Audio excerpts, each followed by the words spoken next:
I was actually about to drop this video about female cops after watching that Vice episode on policing in America, which was actually a damn good panel.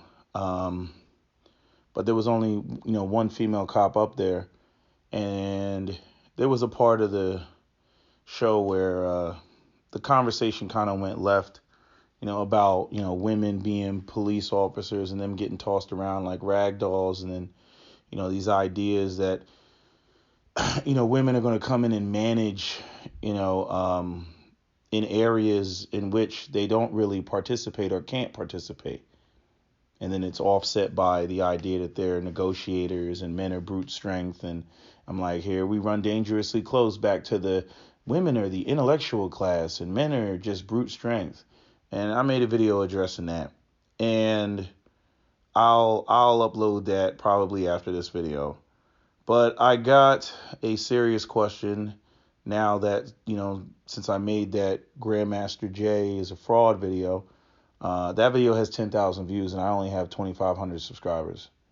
So, whether it's YouTube algorithms or whether that video is getting passed around, I really wish people would go to the complete video because, like I said in the video, the video had two parts to it. There was all one video when I recorded it, but I got a phone call and I got interrupted. And when I'm recording and I get interrupted, it breaks the video apart. Not all the time, but sometimes that's what I think I hit stop that time, but it ended up messing it up, so it split it up. So I forgot to put the two files together. But anyway. I put the complete video on this and just gave it the same title. But I was asked a serious question because a couple of white guys took issue or they got triggered with me seemingly putting the Boogaloo Boys, the Three Percenters, and the Oath Keepers in the same category as white supremacists. And I'm going to address that, but I'm going to address the first question, which is in reference to what I've always said, which is if African Americans are an ex-slave population. And this white guy who sent me a message, he asked for my email. I gave him my email. And then, he sent me this thoughtful, letter that it wasn't, or not letter, but email that was, it seemed like it had genuine, it was like a genuine question. So I'm going to take it at face value as a genuine question. But he brought up the point, and that's another thing, because he said things that make me know that he's listened to a number of videos before sending me that email. That's why I'm responding to it. Because I'm like, okay, these are my talking points. So it's not like he's just, hey, nigger, what do you say this for? Like, nah, it ain't none of that.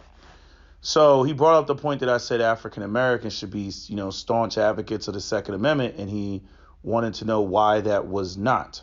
Aside from the obvious of the fact that, this country has always tried to disarm black people, and the, first gun laws were designed to disarm black people. And now, liberals are using it against everybody.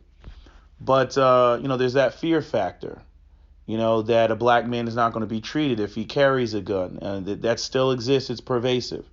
The idea that you're going to get slapped with the negative stereotype of black criminality, like what all the white conservatives run around screaming, what about Chicago? What about Chicago? So if you're a young black man with a gun, with a firearm, you could have it on you legally. And just like you saw down there in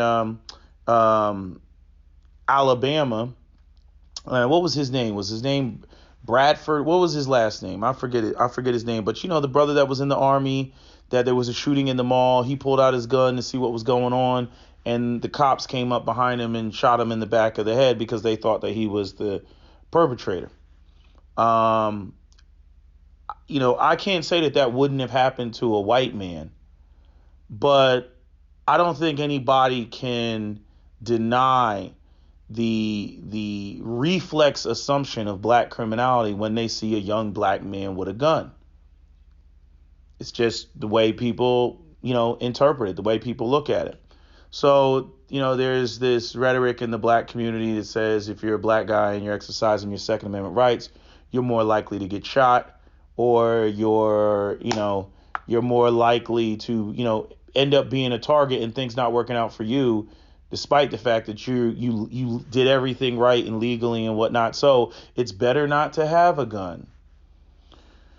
Then you get the aspect of even internally in the community, the idea that, whenever, the only two people have guns in the black community, if they're black and they're a male, either a black cop or a black criminal, and that's it. And that's a direct result of, the economic decline, that has affected the black community. Everything that the black people have been denied access to capital, in the black community, denial of FHA loans, denial of, the Homestead Act. We weren't able to, get a land grab and gain capital from that, being discriminated in employment, deindustrialization in America, redlining, blockbusting, the dumping of narcotics into the black community via Iran-Contraing through, Ronald Reagan and Oliver North, mass incarceration, RICO charges with the 1994 crime bill. So, over the course of, decades, you just have this poor, impoverished, single motherhood, community. And patriarchy is virtually all but dead in the black community. And this is the crux and the meat and the potatoes of what I'm about to say, because I've said this before in another previous video. And getting to the core of the issue, the reason why black people don't support the Second Amendment like white people is because the black community is not a patriarchy. It is arguably a matriarchy, because again, patriarchies do not result as a result of or come to be as a result of women taking over and pulling out their sword like Excalibur and decapitating males and acting and like a bunch of invading marauders. It's due to failed male leadership. Now, when I say failed male leadership, and I'm talking about black men failed to thwart, the system of white supremacy in America. And I don't know how they could. White guys constantly say when people have a discussion about race war that black people, they would get handled, they would get dealt with, they would be eradicated, all that stuff. Okay, so what makes you think that black people were able to, even when they established thriving black communities, what makes you think that they would be able to stop, white people from coming in there and purging the shit? Black people were not able to stop Tulsa, Oklahoma. Black people were not able to stop Rosewood. Black people were not able to stop Elaine, Arkansas.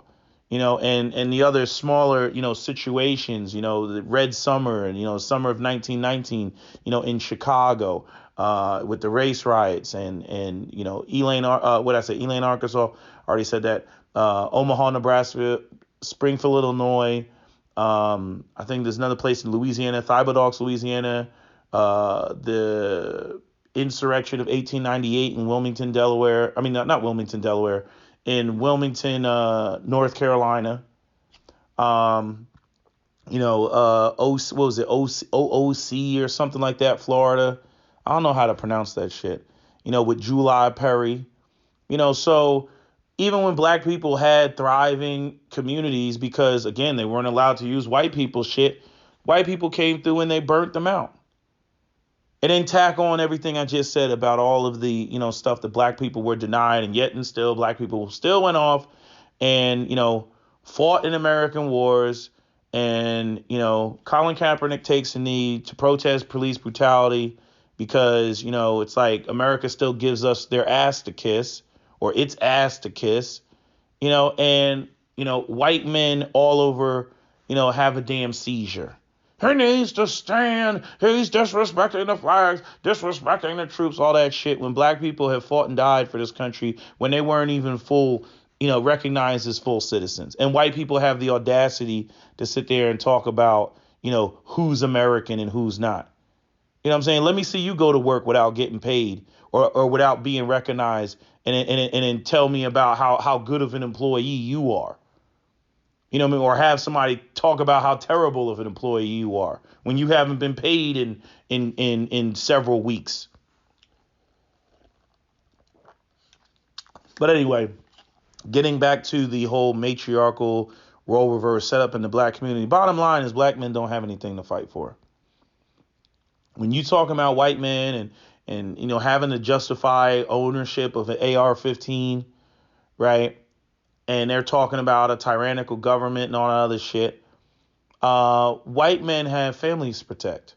White men have patriarchal situations, which is all predicated on white men's financial ability to create a situation of dependency on white men from white women and children for their economic survival. Bottom line, white women and children are dependent on white men for their economic survival.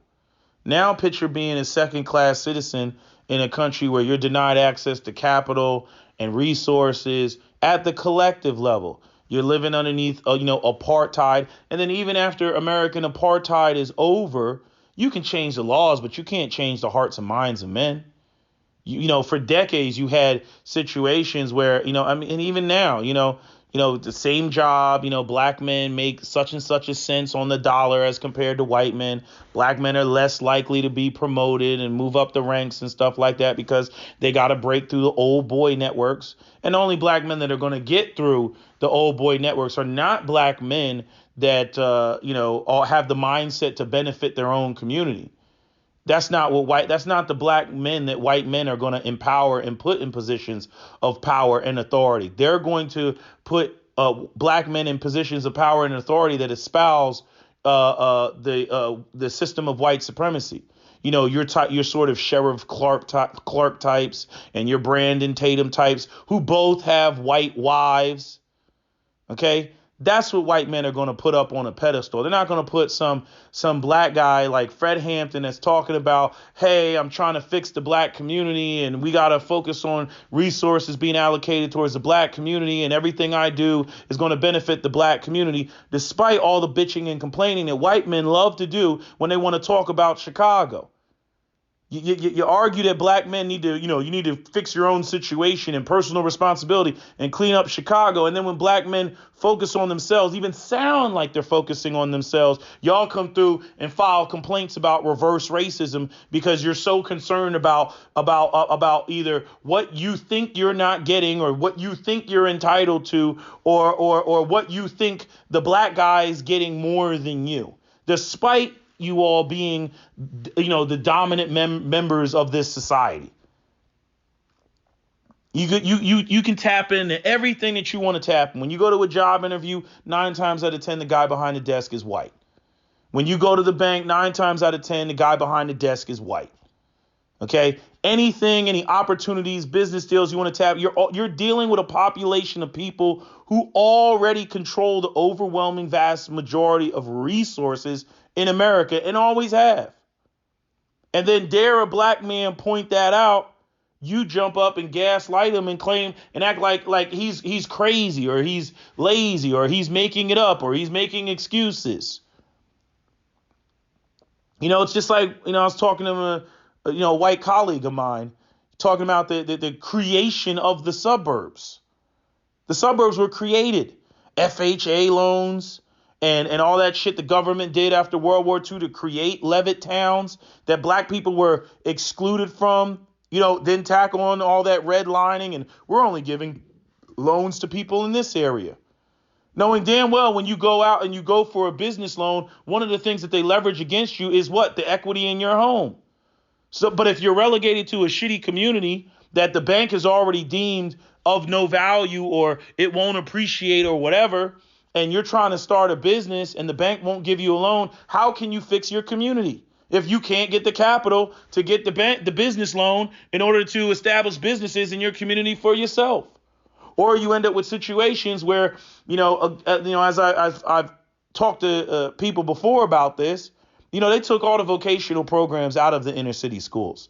The wood shop, the mechanic or carpentry, and the mechanic shop and everything. And they say, oh, we can't afford it, right? But the unionized labor, were the labor unions, like the steel workers and all that other shit, or other contractors, whether it's electrical engineer unions or, contractor associations and whatnot. They don't want those black kids getting those skills, because if those black kids are getting those skills, then those black kids would grow up to be, men who cater to, their own community. Maybe they could, maybe they couldn't. But at the end of the day, there would be competition. And I'm saying maybe they could, maybe they couldn't, because if you already have a community that's impoverished, right, there's not going to be any renovating there. There's not going to be any, it's like a Home Depot and shit. They don't put Home Depot in the ghetto. They put Home Depot in white affluent suburbs where people are like, white men are trying to appease their wives because she wants new granite countertops and she wants stainless steel appliances and shit like that. All that shit costs money. So they got good jobs, and therefore, they can buy the appliances, and therefore Home Depot knows that that's where they need to be. So the people that are in poverty, like, there's nothing that's coming in there that's turning that situation around. And the idea that, oh, these people just need to have the right mindset and they'll just magically turn around, that's bullshit. Because the white middle class was created. It was created. I keep having to remind white men that they had to fight for full medical and dental and all the health care and shit that they got, and daycare and everything. They had to create child labor laws because, the fat cats on Wall Street back at the turn of the century, of not, this century, but last century, and what would that be? The 19th century, they were, what were they doing? They were, having children, work and not go to school. They had to create laws to make sure that children went to school. So again, that tells you what the white elites really think about y'all. But y'all don't pay attention to that. I was explaining to somebody, I actually sent them a video of, I think it was the destruction of the American dream or something like that. It had something to do with suburbia. It was a video on YouTube. I'll put the link in the description box. Says right in there, okay, when they were building all these suburbs, right? Again, tapping into the money and all that. And notice they created the suburbs, these white elite people, they created the suburbs and then later on demolished the suburbs through blockbusting, where they were getting off over on both people. They go look up some videos on YouTube about blockbusting. It wasn't just black people who were getting fucked over, it was white people getting fucked over too. And again, that was coming from white men, who live in some, big ass house, with all type of, stone walls and shit like that. Those were the guys that are living on the main streets and the main strips and that side of town that's so nice. They were the ones that just made off like bandits, fucking people over, just like you saw with the 2008 financial crisis and all them people coming down with golden parachutes. But instead of being focused on them, you always focused on black people. You focused on the niggas. You focused on the powerless group, not the people fucking you over. Them people those bankers and all that other shit that were blockbusting, they went in there and they they set it up like, oh, we're going to pay this black lady to ride a cart through the neighborhood. Then we're going to scare all the white people, tell them that blacks are moving in and that their property values are going to depreciate. Then they get the white people who paid for their houses, to get them to sell the house at half of what it was worth. Then they would sell the house to a black family and charge the black family more than what the house was worth. And then at some point, the black family probably couldn't pay off the house. And then they would reclaim the house. So they would get money off of the front end and the back end. You know what I'm saying? And y'all should be having, those white folks prosecuted and everything else. But nope, what was you focused on? You was focused on the black people. You were focused on the black people being upset and out there rioting in the late 60s and whatnot because of police brutality. Same thing we're talking about here in 2020, because of the inequity that was going on. You go and you focus on them. You don't focus on the people that make all the decisions, have all the power, control all the banks and the financial institutions that look like you. You focus on the black people. So, getting back to the whole, black men not supporting the Second Amendment or the black community not supporting the Second Amendment. Right now, currently, black men don't have anything to fight for. I mean, straight up. The guys that are going out there, even with the NFAC, how many of those guys really got stable foundations and families at home and everything else? How many of them? If they really did, chances are they wouldn't be out there. It's kind of a situation of, hey, I got my guns, and if somebody comes over here and, starts some shit, then that's when I'll deal with it. But all that grandstanding and going out there and marching and everything else, you're not going to see black men that are gainfully employed, out there. And 9 times out of 10, those black men don't even live in the black community. They live in the white community. So, when you talk about the black community, and I've brought this up many times about how the black community is the canary in the coal mine. The shit that the powers that be do to the black community first, eventually it comes around, to the white community. So, right now they're pushing all this LGBTQRXYZ shit in the black community and all that. And again, it's come around to the white community. They did the same thing with the hashtag Me Too, started with, black men and street harassment, and eventually it came right around to the white community to where, now you started seeing, powerful white men be taken down by, accusations with the witch finger. You see? And see, that's the whole why it's such bullshit.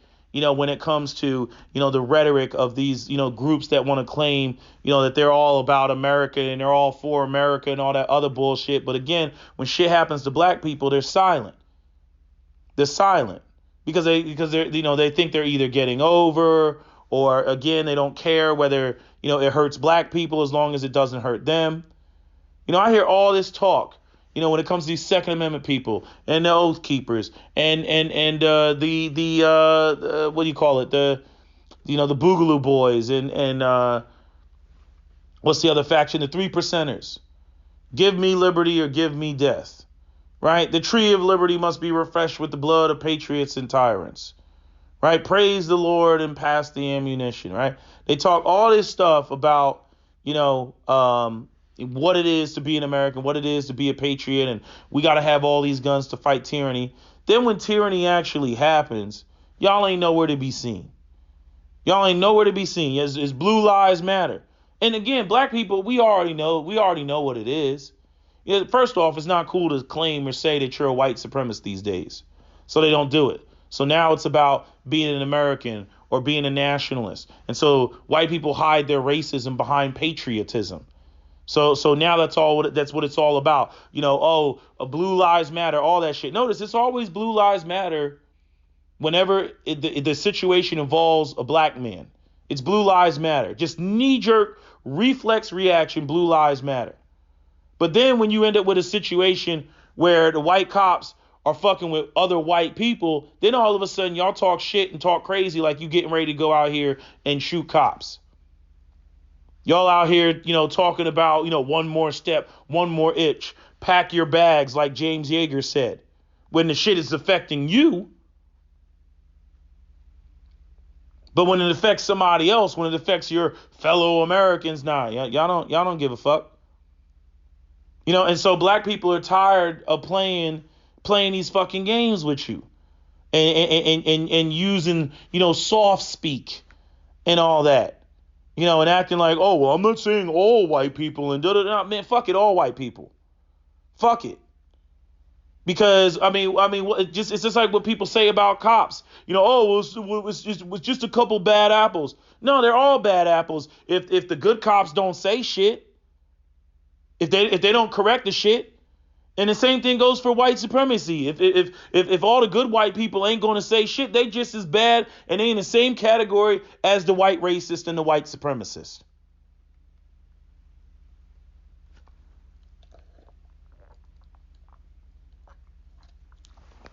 And that's just facts. So you ask why, people put them in the same category, or I put them in the same category.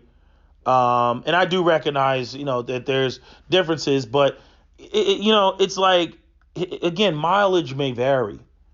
You can't tell me that you don't have racists in the 3%ers. Just like I can't tell you that you don't have people in the NFAC that really can't stand white folks. And then that's another conversation that we need to have, because it's like with white people have been convinced. It's like if you believe that black people have been conditioned into believing that they are inferior, you have to believe that white people have been conditioned with media and propaganda to believe that they are superior. And so, as I said in my other video, white people operate largely, based on fear. What did Yoda's quote say? Let me find Yoda's quote. Let me find this quote. I'm gonna find this quote. If the internet works. Where's that quote? Here's Yoda's quote. Fear is the path to the dark side. Fear leads to anger. Anger leads to hate. Hate leads to suffering. Right? That's what Yoda said. And, when it comes to white folks, the white elite have done a marvelous job at tricking you all and throwing up the boogeyman black man in the smoke screen to get you to be focused on black people as opposed to being focused on the people that hold all the cards and hold all the chips. Just like I was saying about that whole, the suburban, watch that documentary. What is it called? The Destruction of the American Dream, Suburbia, or something like that. I'll put the link in the description box again. But I'm saying right in there, it talked about how, they tore up, they bought all the trolley car companies and then basically shut down the companies. So you had like GM and other companies. Ford went in there and bought up all the trolley car companies and then, tore up the rails and shut down the trolley companies. Why would they do that? To force everybody to buy a car. Okay, to force I mean, you got to think about the 50s and how rich bankers and whatnot became wealthy. You really got to think about that. Because, it's just like when you hear the MGTOWs, they talk about feminism and how things have changed and, boys are failing and girls are, surpassing and all this other stuff, right? Which, again, we all know on both sides, black or white, that's going to be the demise of society. Because if you have all these failing boys, then the only thing you can do is build more prisons. And then that's the new scheme, mass incarcerate all these men. And then, we'll be able to basically, again, have, a second version of slavery going back to the 13th Amendment. Right. And, so bringing women into the work market, right? In the 1950s, a man could, work at General Motors and, buy a house, have 2 cars, his wife's a stay-at-home wife and send his kids off to college. And a man could do that off of his salary alone. What about 2020? Can that be done? No. So women entered the market and now there's no option. You know what I'm saying? For the vast majority of Americans, a single income household is like impossible. But yet 1950, it wasn't impossible when it was just men working. So if you really look at it, men make less money than they did then. Forget what the actual number is because you got to adjust for inflation and all the other shit. But I'm saying a 25-year-old man today cannot support a family of 4 like a 25-year-old man could support a family of 4 in 1950. And yet, y'all running around talking about, the American dream and shit. When you talk about making America great again, you should be talking about that as opposed to going off on some racial shit. But again, you got to recognize who's screwing you over. Again, like I was saying about the trolleys, that the whole point of that was to get people in debt, get you to buy that house, get you to buy them cars. If you didn't have a car, we want you to buy a car. We want you to buy a car and live way out in the suburbs and buy gas every day and fill your tank up, as opposed to the way it was back in the day when everybody was living in the cities. And people were walking to where they wanted to go. Now, I'm not saying that doesn't have its drawback, because you can have overpopulation in a tight area in the cities and whatnot, but you got to look at it for what it is. It's more ways to make money. You see that with the social media now, with Facebook and Google and YouTube and all this other stuff, right? Advertisers selling your information, ways to make money. They're always trying to figure out ways to make money and extract money from you, or extract other money from other people who are looking to get you to purchase things. They have to keep that whole idea alive. But the thing is like, it's kind of like, it's like this runaway train. It's like a Ponzi scheme. It's gotten like too far ahead of itself. You got failing boys. You got a dwindling, economy. You got the college bubble, the housing bubble, all this shit, all this stuff. And notice, all this stuff I'm naming, it is not African. Everything that I'm naming is a white system created by whites that's basically fucking everybody over. But yet, your biggest concern is the niggas. Your biggest concern is the black people. You see what I'm saying? Or, let me be grammatically correct so I can appease my white overlords. Are the niggas. You see what I'm saying? But you focused on the black people. Black people got their whole own set of problems that, yes, are caused by the system of white supremacy. But we got a whole host of internal shit. And I don't even know if it can be fixed, just internally, because the black community cannot be fixed without an injection of resources. Period. If it took an injection of resources, FDR and the New Deal and all this other shit to create what was the white middle class in America in the 1950s, it's going to take the same thing for the black community. All this bullshit about, personal responsibility, pull yourselves up by bootstraps you don't have. That's just white people trying to come up with a way for it not to cost them anything. For them to just wave a magic wand or just speak, the black people being, a problem, a leech, a nuisance on the system, to just speak it away. It's not going to be spoken away, period. I mean, the bottom line is like, when you look at when you look at black people and you look at black people like they're the problem, it's like you should have either wiped them out or sent them back to Africa. But your ancestors didn't do it because they were too cheap to even do that. Like if you look at the people who are real white nationalists and racists, they're probably sitting there saying to themselves, God, I wish my ancestors would have sent all the Africans back to Africa. But instead, because, they didn't want to have to deal with that problem, they just let them be. And then we're just going to have them be second-class citizens and whatnot. And then, that doesn't work. And then black people was getting upset about that. That's what kicked off all the race riots in the 1920s and the 19-teens, right after World War I. Because motherfuckers was now going to go off the war and fight and listen to all this rhetoric about what it is to be an American and soldier, you did good and everything else, and then come back home to being disrespected. That's not going to happen. Not going to happen. Same thing with World War II. Same thing with Vietnam. Same thing with Operation, Desert Storm and Desert Shield. People are not going to go off and fight and do all this shit and contribute to America, and especially young men, because they don't know the history. They like, things are getting better, and they believe in the hype. And then when they get in there and they get out, then they see that that's not really what it is. It's not really a meritocracy. It's not really, share and all this other shit, and we're all Americans, we're all one. It's not really that. People always want to ignore the fact that, Micah Johnson was a veteran. Y'all want to talk about Colin Kaepernick disrespecting the troops. Talk about disrespecting troops. What was disrespectful to a black troop is him having to sit there and watch Philando Castile get a whole magazine dumped in his chest.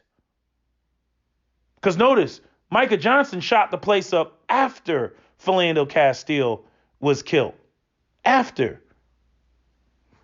Same with the brother in down there in Louisiana. What was his name? Let me see.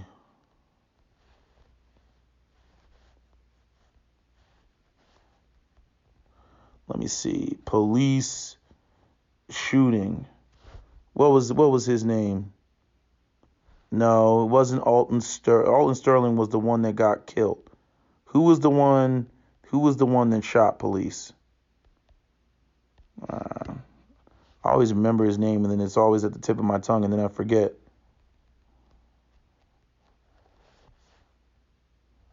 What was his name? No. See, they keep giving me this Alton Sterling shit. Let me go to. Give me 1 second, because I want to get his name right. Anyway, y'all know who I'm talking about. I can't find the image. Yeah, here it is. The Baton Rouge shooting. What was the shooter's name? And one of the cops who did get killed in that, was a black man. But what was the police officer's name? And that's a whole nother thing, when it comes to, being police and everything else like that, it's about colors at that point. It's like gang violence, it's like, people get pissed off and then you get innocent people who end up becoming casualties of war. I cannot find his damn name. But anyway, if you go and you find what his name is, his videos are still up on YouTube. People have re-uploaded them. And when you go and you listen to, those videos, he's not talking crazy. He's not. As a matter of fact, arguably people would say he's making more sense than Grandmaster Jay. I mean, and that's another thing. The whole issue. It's like what Dave Chappelle said about calling people crazy. It's dismissive. White people did that shit with 9/11 and the terrorist attacks and whatnot. They hate us because they hate our freedom. They hate who we are as Americans. Really? That's why they hate you? Not because of 100 years of U.S. foreign policy? No. They hate you because of who you are as Americans. Again, dismissive. Or just saying they just hate us. They're crazy. And white people, they y'all love to do that. Y'all love to project. You know what I'm saying? I don't know how anybody can sit there and look at, the last 400 years of white people moving around planet Earth and all the fucked up shit that they've done and all the exploitative shit that they've done and sit there and say there's no reason why anybody should ever be mad at us. That's asinine. That's asinine. And again, that I think white people, by and large, they know that, which is why they're fearful of minority people. It's like the joke that C.K. Lewis made.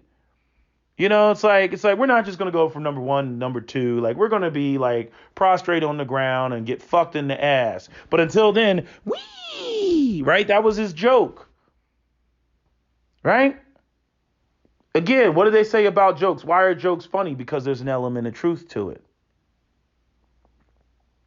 So, white folks, they love to come online and gaslight and play dumb, and just act like, everything's fair and it's a meritocracy. And the only reason why people haven't gotten ahead is because, they just don't try hard enough. And it's bullshit. I mean, you have organizations, muhaha organizations out here that meet and conspire, whether it's the Bilderberg Group or Trilateral or Illuminati or whatever, or Freemasons. They all come together to have, their meetings and decide what's going to go down, in the world. Nations don't have friends. They do not have friends. They have interest. And they go around the world and they do things. You won't find out about it until decades later, until everybody that was involved is dead, and then you'll find that shit out. You know what I mean? Nobody knew that while, General Motors and, and the big three were sitting there telling, during the OPEC crisis, we're sitting there and telling, auto workers that they couldn't pay them, that they actually had stocks in Mitsubishi and Suzuki. You know what I'm saying? What is the Datsun? The Datsun, I think that was a partnership with Mitsubishi. Go look in that. This is right in the heart of the 70s.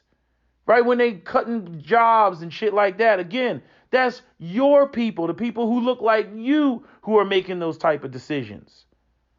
And see, the reality is the white elite do not want there to be another Bacon's Rebellion. They do not want there to be a situation where, you have, working class blacks and working class whites coming together and forming Voltron. They do not want that shit. They want to keep the racial tensions going.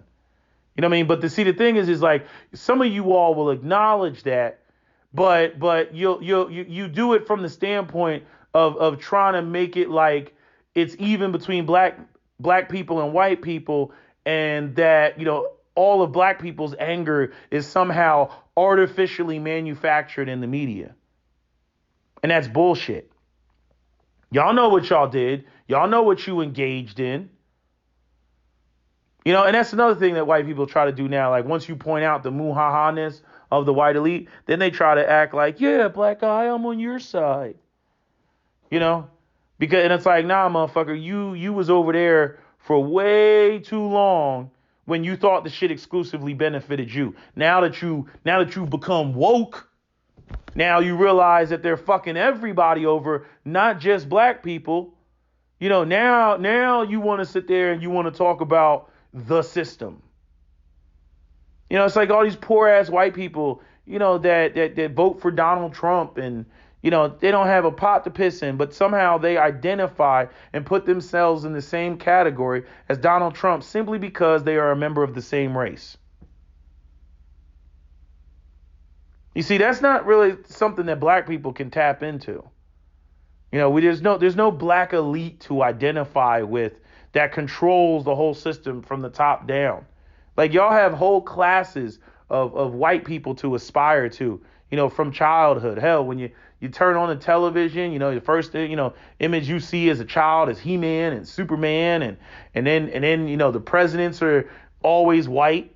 You know what I'm saying? I was an adult by the time I saw my first black president. Who's technically biracial, but again, going into the system of white supremacy, that whole, you can only be white in the purest sense of white, making whiteness exclusive. Don't matter how many non-black women or non-white women that white men run up in. Those children will always and forever be labeled as not white. But yet, you can be black and Japanese and you're still black, and you can be black and white and you're still black, and you can be black and Korean and you're still black and Arab and black and Indian, black and whatever other groups, and you're still black. Again, why do you think that that's done? It's done to centralize power and centralize wealth. Go and look at the miscegenation laws. You know what I'm saying? The miscegenation laws were not created to keep black men from marrying white women. All white men had to do was go out there and kill a black man. Miscegenation laws were created to keep white men from running up in them slave quarters and then thinking that they were going to leave all their wealth to their half, white children. Everywhere else in the world, they've tried to keep, this situation separate. When you look at, whether it's Argentina or whether it's, Dominican Republic or South Africa or Australia, go look at the movie called The Rabbit Proof Fence, with the Aboriginal, the half Aboriginal people, and how, they basically abducted the kids, and then they were trying to, educate them and make them, raise them as white, because they did not want to have a half class. White people understand that people can be racially swung. If they can be bred out, they can be bred in or bred, in the other direction. You know what I mean? If you had a person that was half white, half Aboriginal, and then, they married another white person, within 1 or 2 generations, after that, those kids are going to look full white. You're not even going to see the Aboriginal in them. It's not going to matter. You see the same thing going on with, look at Solio Dad O'Brien, and then look at her kids. If her kids go and get with somebody white, you're not going to know that those kids got any amount of black in them. You're not going to know. And so again, it's phenotype which matters. And with that, then again, you'll be able to maintain the system of white supremacy. You see, that's why they're giving Meghan Markle a hard time, but that's a whole different conversation. Can't have that. That undermines the system of white supremacy. And the British royal family is very much a part of the system of white supremacy. Power moves with power. That's how it works. But see, your average run-of-the-mill, everyday white American, the guys running around with Boogaloo t-shirts on and shit, or Hawaiian shirts, and man, they don't understand the complexities of that. Black people understand race and white supremacy, and white people, better than white people, understand themselves or the system of white supremacy.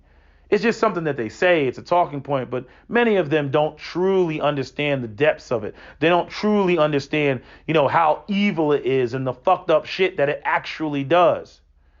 They don't understand that. You run it by, why would anybody do that?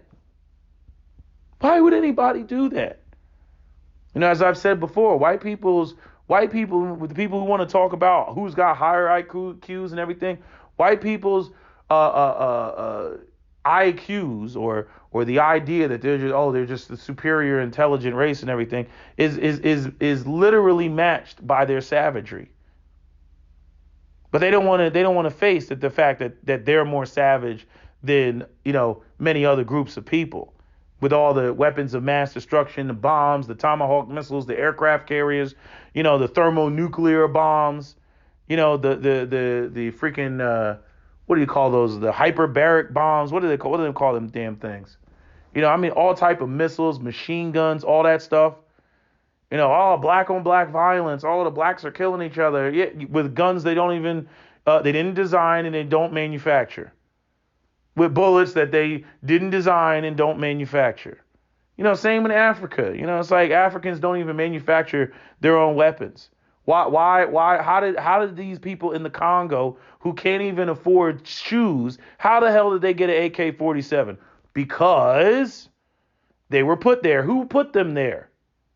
And now you got the Chinese, they're trying to get in on, operating in the same manner as the system of white supremacy. So now the system of white supremacy is no longer just an exclusive about white supremacy. There's also the aspect of Asian supremacy as well.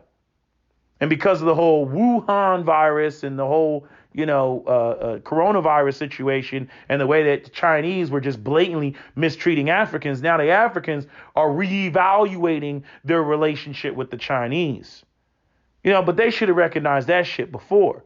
The Chinese are just trying to copy the model that they see the Russians doing. Because again, when you look at African militaries and you look at, the way that, their whole military structure is and the weapons that they use, they're all Russian. AK-47s, and now they got Type 56. There was a video from Tuna Chiki, and she had this video that was posted of, talking about Africans have their own militaries and manufacture this bullshit. They don't manufacture shit. They got all these, first off, all the nations that actually do have some sort of manufacturing base as it pertains to the military are Arab states, like Algeria, freaking Libya, where else? North Sudan, these Arab states, Egypt, and then South Africa, which we already know is not owned, operated, and controlled by black people. So, I'm not even going, I hate when black people try to big up, black people from just by speaking it into existence. I'm like, no, we are behind. We are fucked up. That this needs to be fixed. You can't fix a problem if you don't even acknowledge that it exists. But,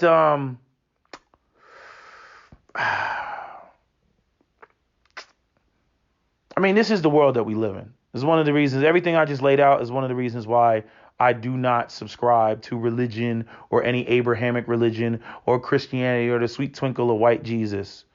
Okay, because the ground ain't opening up, no lightning bolts are coming down, none of this shit. I mean, even the stuff that people are talking now with the coronavirus and the million and one conspiracy theories about it, and freaking monetary systems and paying with your face and all this other bullshit. I'm like, yeah, it's a possibility. AI, everything, yeah, it's a possibility. And again, even if you go with the conspiracy theory, it's going to impact and affect everybody, not just black people, not just black people. And the fucked up part about being black in America is we're always the scapegoats for everything. Again, your everyday run of the mill working class white person, let some foul shit happen, let the economy collapse, let millions of dollars on Wall Street disappear. Somehow, some way, it all gets pointed and directed at black people. Somehow, some way. Like when white people are fucked up and they're suffering financially, black people are like prostrate on the floor. As we've seen with the coronavirus and the way that black people have been disproportionately affected because they're the ones that are working a lot of these low paying, at will employee, type of jobs, what do they call it? Essential jobs. Okay. So as a result, they're the ones that are coming into close contact, cashiers, things like that, people breathing up on them and whatnot. And then on top of that, because it being an at-will employee, you don't get full medical and dental. You don't have health care. If you get sick, you got to pay for that shit out of pocket. So then you'll have black people, oh, I can't pay for that. Oh, I'm not going to go to the doctor. Oh, all that stuff. You know what I mean? Or you end up with situations where, again, due to the broken conditions in the black community, you got a lot of young black people who don't live with their biological parents. They live with their biological grandparents or grandparent. And so, they're out there being exposed, working their cashier job. Then they come home after taking public transportation, touching all the rails and everything else, and then they come in and kiss, Big Mama on the cheek. And then Big Mama, 2 weeks later, she ends up, with, in serious respiratory distress. All of this is tied to, the history in America of black people's condition, even with George Floyd and how he even ended up in that situation. Long criminal history, most likely raised in a single mother home in poverty in Texas, where he's originally from. Leading him to a life of crime. He moves to freaking Minnesota after spending many years in prison, and he's a drug addict, and it's like, and then it's, you get to all this over policing and shit in poor areas, and then people justify it with, well, that's where all the crime is. Of course, that's where all the crime is if you got this many poor people. You put them there. You created that situation with urban renewal and eminent domain. Like, white people create these problems and then they just like wash their hands of it and then blame the victim, blame it on the people. And most white people, they don't even know history enough to realize this. I mean, there are plenty of videos and documentaries on YouTube that talk about policies that were put in place to make things happen. It wasn't like this white people, they run around and they believe that somehow, people just ended up where they ended up. And that's bullshit. It's bullshit. White people didn't end up in the suburbs. They destroyed the damn trolleys to make sure that, hey, you got to use a car. You got to go out and buy a car. Now that you got a car, now we can, again, further the whole idea of going out in the suburbs and buying some farmer's land, telling him to kick rocks, and then building all these multi-divisions and then getting you to take out a 30-year mortgage. You see? And I don't even know what the mortgages were back in the day, but I'm saying, even with inflation and all that other stuff, at least the people, back then, they buy a house for $10,000 and, live in that house for, 25, 30 years. If I wanted to buy, a decent house now, like you start in the 200s. You know what I'm saying? Or in Jersey, forget about it. 300, 400. You want a new home? 400, 350 to 400. You want a new home. And then you got all these people, coming out of college. I mean, I don't even know why they have liberal arts degrees and freaking, underwater basket weaving. And that shit should be a crime. It should be a crime to have people spend, go to Ivy League schools, $40,000, $50,000 for degrees that aren't going to equate to shit. That's insane. Oh, what'd you go to school for? Oh, I went to school for literature. I went to school for philosophy. I went to school for communications. I went to school, for liberal arts. I went to school for art, literally art, like people saying and shit like that. Now I could see if you went to school for art and then, you got hired by Disney and you were an animator for Disney. Like I could see some shit like that. You worked for Pixar or some shit. Like I could see that. Yeah. But it better be a damn good school that's known for some art shit. Not just some, I'm going to go to school and I have a degree in some bullshit. That shit's criminal. And so now you got a whole, 2, 3 generations? Not, let's say 2 generations. Right? Because I'm like in between the generations. Let's say 2 generations, of people who start out life in debt. And then you have, this whole situation where nobody wants to pay anybody and, everything's like, hey, if you really want to make money online. You better have some computer skills or some tech skills because if you have regular, hands-on skills, we're not paying you shit. And then everybody's suffering. Everybody's, they see their quality of life dwindling, and then they get all mad and they get all agitated, and then they begin to blame each other. And with black people being a minority in this country and always classically being, the scapegoat on shit, we got a lot to worry about.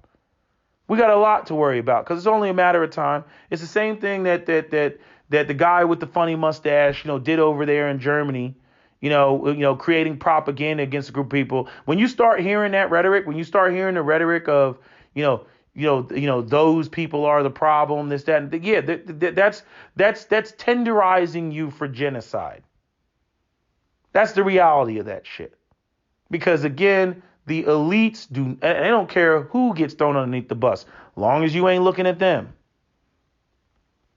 And white people, they bought into white supremacy. They have a vested interest in maintaining the idea of white supremacy, even if the reality is that classism comes before racism. So in the process, they're getting fucked over and they don't even recognize it, or they don't want to recognize it. Again, it's like, remember when Tim Wise made that point? He was like, y'all bitching about, this over here. It's like you need to look in the mirror in terms of who's digging in your pockets, who just made your 401k disappear.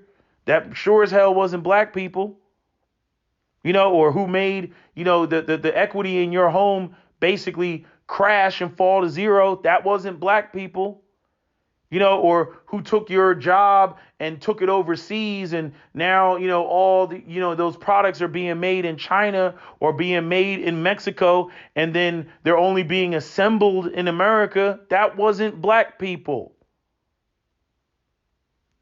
As I've always said before, if you go to Europe, before Europeans left, Europe, it was a classist society. And the vast majority of first off, America was a penal colony. The first Americans that came here, they motherfucker be sitting there before, he stole a loaf of bread and shit like that. And, the guy with the wig be sitting up there in court, hear ye, hear ye. You know what I mean? And then next thing you know, the guy's send him to America. America, no, any place but America. No. He's getting dragged out of the fucking court.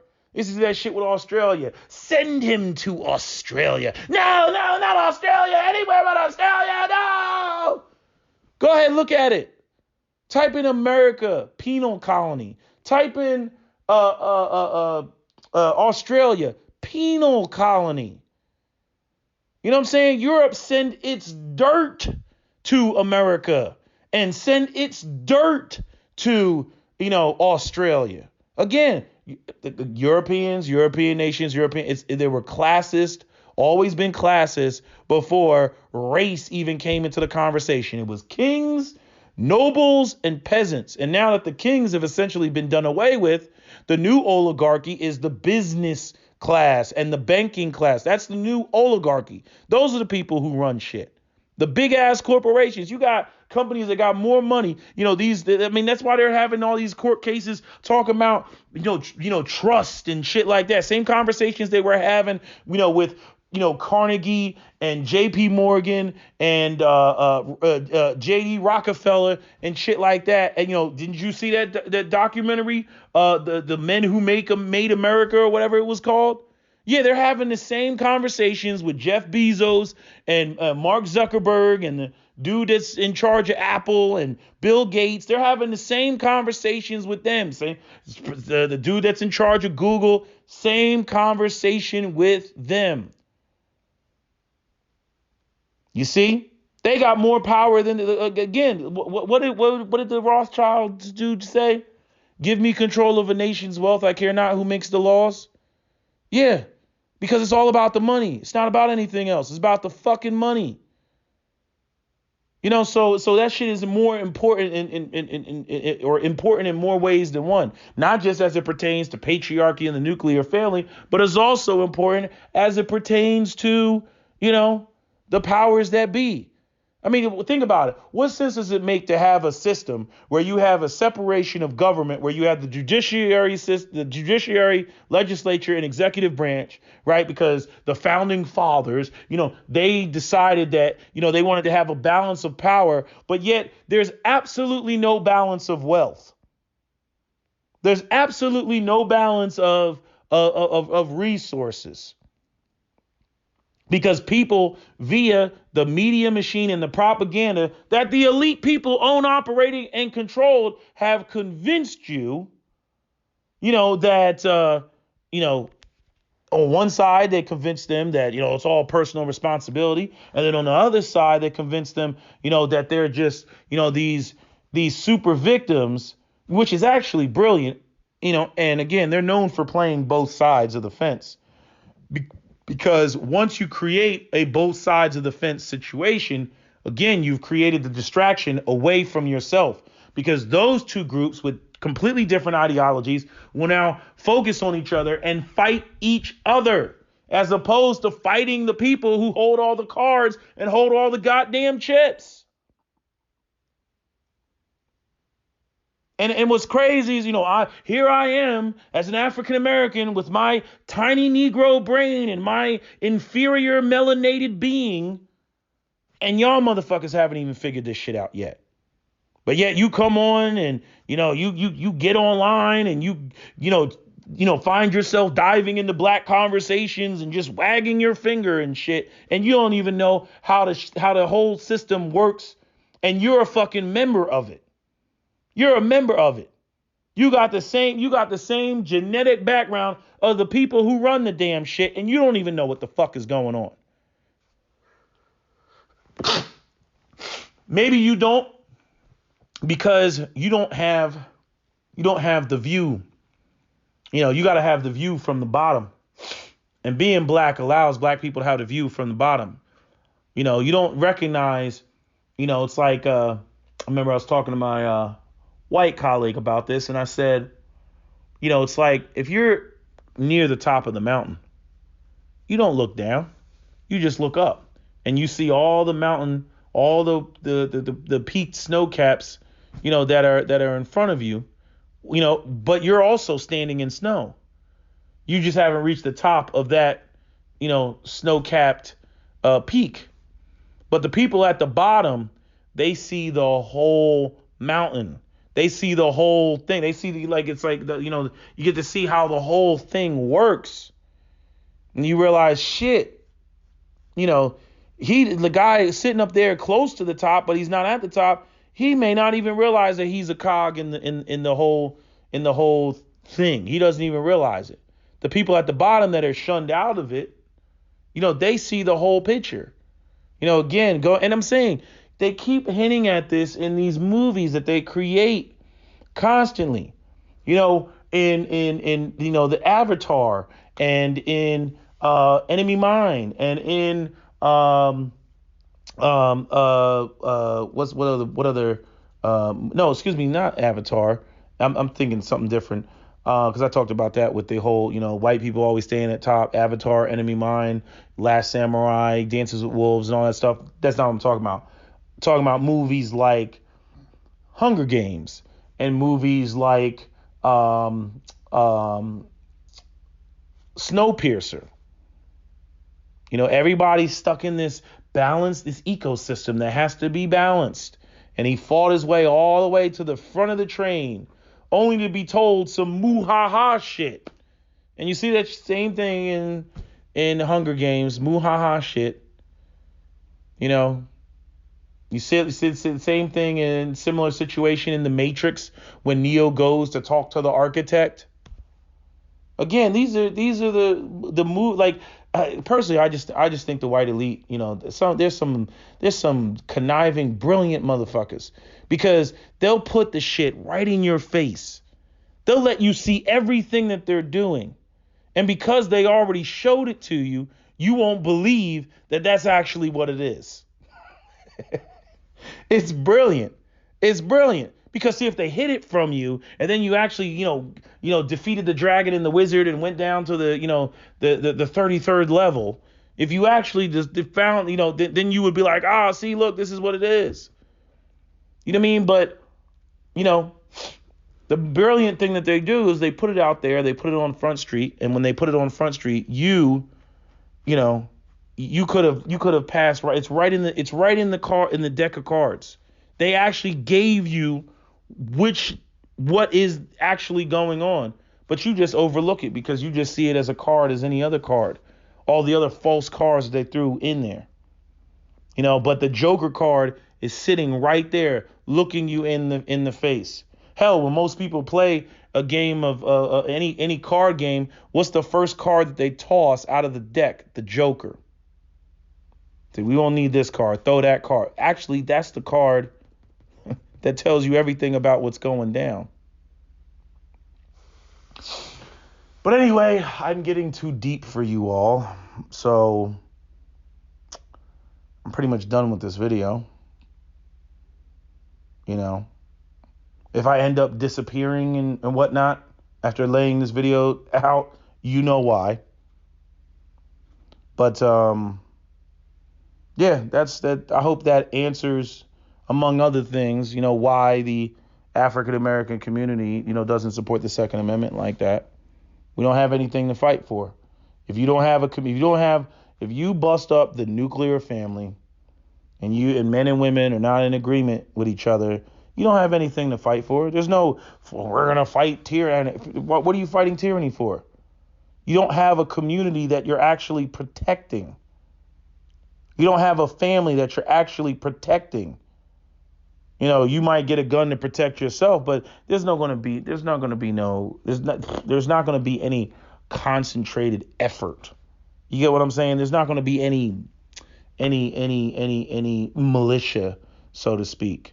Other than, just a bunch of guys that are in their fields. But like I said about the NFAC and, any black gun organization of armed black men, where is this thriving, intact black community that they're protecting? Where does it exist? Where's this Tulsa, Oklahoma? Where's this Main Street with black businesses on each side and with a 98% employment rate and only 2% unemployment? Like where is this place? Show it to me. Where is this going on? Where is this epicenter of black prosperity and thriving? I know somebody's gonna be like, Atlanta, right? I know somebody's gonna jump up and say that. Yeah, that's probably the closest thing. Some people would say, DC or maybe DeSoto, Texas. I saw the documentary on that. But again, I think the issue even with that is the fact that there's no vertical structures. It's all horizontal. Black businesses are horizontal. It's not top, like where, you got the guy that, he makes the t-shirts, but he gets his ink from a black vendor. And then that black vendor gets his ink from, I don't know, whoever the chemical, the black chemical plant that, creates or distills all the hydrocarbons in order to make the ink and all that other stuff. And then, he gets his raw materials from, a black, oil company that, sells the hydrocarbons to the, the ink producer and, all that. That's a vertical structure. Black community doesn't have vertical structure. Everybody goes into business to be their own boss. And it's one of the reasons why, when you look at black businesses and you look at, how many black people are actually employed from black businesses, it's like next to nothing. You have black people who own a black business and it may be a family business, where, dad or mom, well, we started this company. They're just this power couple and, their black kids are growing up in, some affluent Atlanta suburb or something like that. But, outside of that, they don't got, 1,000 employees or some shit. Like it doesn't get to that level. Because first off, again, going back to the whole economic, part of, and black people being, excluded, and how are you going to be able to compete? You can get priced out real easy because everybody that you got to go to, is not in your community and they're not going to give you the best prices. And if they don't like you, they'll have you out of there very swiftly. Even when it comes to, Captain Solo, he's talked about, being a private contractor and, he's had a couple jobs because he wasn't a part of the white boy unions and their, the structures that they had. He had a couple times where some materials just didn't show up that were supposed to be there or some tools went missing. He's had shit like that happen, And again, when you're out there all by yourself, and all the people that, that are on the other side, or don't want you there look like another group, you can't say, oh, it's not race. It might just be they don't like competition. But again, you can't say it's not race when, clearly there's a difference between who you are and who they are. They, multiple, plural. So people want to harp on why I talk about relationships, interpersonal relationships, black love, and why that's important. If you don't have that, you have nothing. You have nothing to fight for. So with nothing to fight for, you can pretty much forget about having any conversation about, the Second Amendment and guns and, what community or whatever you're protecting. You can pretty much forget about it. Anyway, that's all I got to say. That's my video. SWP out. Or I should say, New Jersey self-defense out. Let me say that. Because that's where I'm going to post this video. Anyway, that's all I got to say. I'm out.